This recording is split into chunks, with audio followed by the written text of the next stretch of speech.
We'll call them Donald Trump's shoot somebody on Fifth Avenue crowd. That segment of the American public predisposed to support him no matter what, to believe his lies, no matter what. They've got a favorite word for the unknown surrounding Trump's relationship with Russia, and you know it, they call it a hoax. It's been like that ever since the Republican-led Senate Intelligence Committee published factual, certifiable evidence of business dealings and suggestions of political cooperation in the lead up to the 2016 election. Again, to them, it was always a hoax. But recently, after further scrutiny of the Steele dossier, that wholesale dismissal of everything we know about Trump and Russia has caught on with the anti-Trump crowd, those outside that Trump bubble who sometimes see common cause. The result, what David Frum today called a project of retrospective denial from his piece in The Atlantic. Quote, the Steele dossier undertook to answer the question, what the hell is going on with Trump and Russia?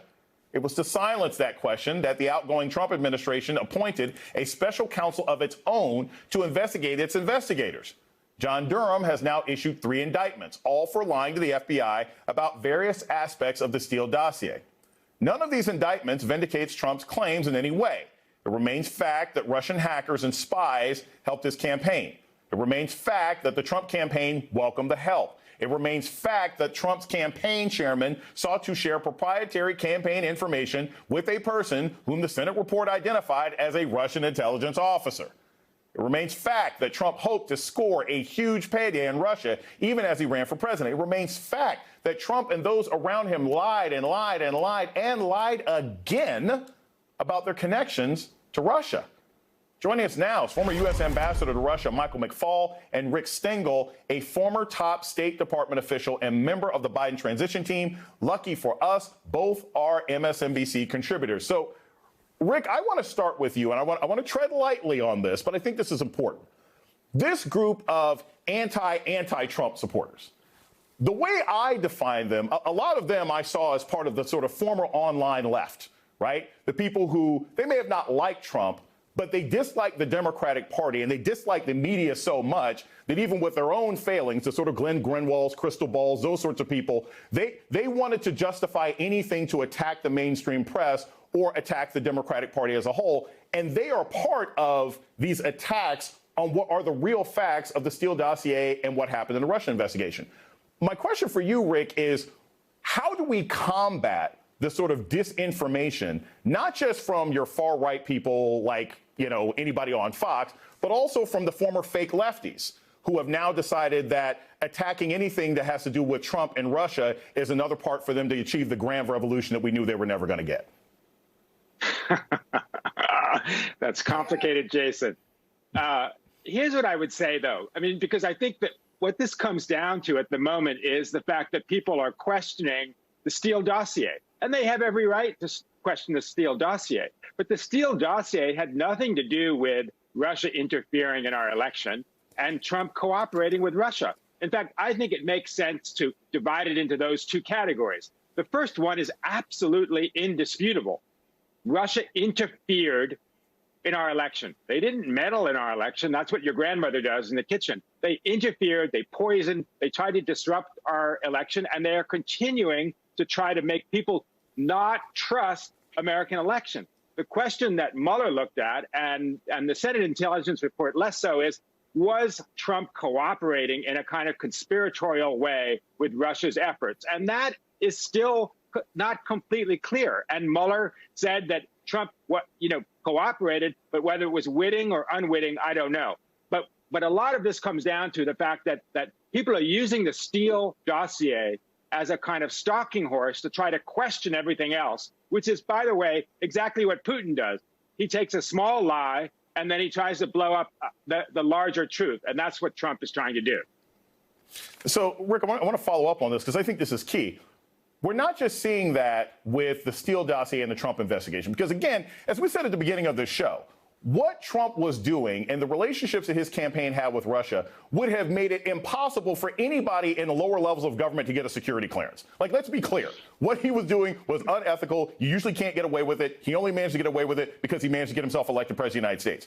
But we're seeing this same sort of attitude from these former fake lefties and the far right when now it comes to January 6th. where they find one thing about January 6th that they say is incorrect or misreported, and now suddenly all of January 6th was just a whole bunch of people being upset as opposed to a white nationalist attempt to overthrow the government.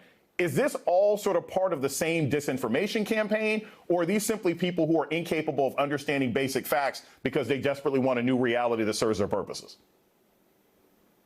Yeah, Jason, I don't know the answer to that either. I find it so dispiriting that people are questioning the fact that there was an attempted insurrection of the United States on January 6th. That's just apparent. I mean, some of this just goes back to human nature, something we've been dealing with for a long time, which is that people don't really pay attention to politics, not quite the way that we do. And then someone can find one tiny little bit of exonerating evidence about January 6th, and people who haven't read all the interviews, haven't read all the stories, who haven't watched all the video, they go, well, maybe that's plausible. And that's what the disinformationists count on. That's what the Trumpist, useful idiots count on, which is the fact that people are not paying attention and that you can call out one particular thing, one small detail, and it makes them question the larger truth. That's what we're looking at all the time. Michael, I want to continue with this. I want to play you some audio from Morning Joe earlier today about the proper perspective with which to have on things like January 6th and Russia, and understand how we should really be discussing in America. Get your thoughts on the other side. What we needed all along to be looking for was the question, why did Russia do this extraordinary thing in 2016? Russia has an economy the size of Italy. Everybody assumed that Hillary Clinton would probably win. What a terrible risk they ran in 2016 to help someone who was probably going to lose.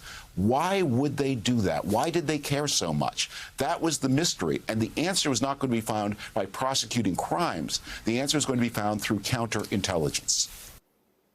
Now, Michael, I will say up front, I don't know that I believe that Russia had a material impact on the end result of the election. There are some polling numbers that I saw. Things might have been moving in Trump's way to win the Electoral College. But to deny that they were trying to do something to America that, quite frankly, America has done around the world for a century seems incredibly naive to me. So my question is, do you agree with sort of David Frum, where it's like, why would they take this risk? And then also, do you think that what the Russians attempted to do in 2016, do you think it actually had a material impact on how the election played out? Well, I'm glad you're disaggregating those two thoughts, right? To emphasize what Rick just said, there is overwhelming evidence that Russia intervened in our election in 2016. By the way, in 2020 as well. We'll come back to that maybe later. But in 2016, in a major way, they violated our sovereignty. Let's use a little stronger language, right? What is the most sovereign thing we do as Americans? One of them is we choose our leaders independent of outside actors. And in this case, Vladimir Putin invested big resources to try to undermine the free and fairness of our election. He stole data from one of the campaigns. Let's use that verb. He stole data, intellectual property, from the Clinton campaign and then leaked it to WikiLeaks as a way to undermine one of the candidates. He used his media efforts, RT, Sputnik. When you tweet out #crooked Hillary, you don't need to have a PhD in political science or Russian studies to understand what they're trying to do. So that part that's overwhelming. We have the Mueller report. We have the Senate investigations. By the way, we academics have also written hundreds of pages on that fact. The second piece is harder, and you're right to disaggregate that. So that's the cause was that the Russians were trying to influence the election. I do not think we have the scientific data to say that that independent factor of the Russian intervention caused Trump to win. But the fact that they were trying, I think, is overwhelming.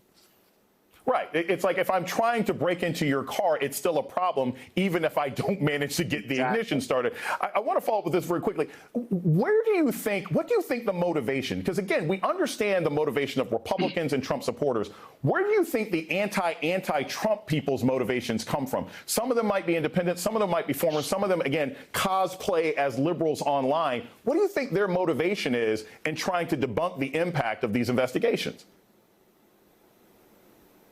That's a big, hard question. You keep asking it. You didn't get an answer from Rick, so you asked me, right? Yeah. I'm more. I can explain Putin. I mean, Putin wanted to undermine our democracy.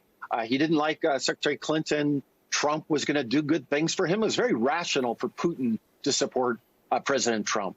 With respect to that category of people, I think they just don't trust the American liberal establishment. And I've been attacked by these people frequently. And so the enemy is my friend. And I think tragically, they put themselves in a place where they're aligning, in my view, with things that are not ethical. They're most certainly not democratic. And in some cases, they are supporting things that I think are illegal and should not happen in the United States of America. Most definitely. Ambassador McFaul and Rick Stengel, they're staying with us.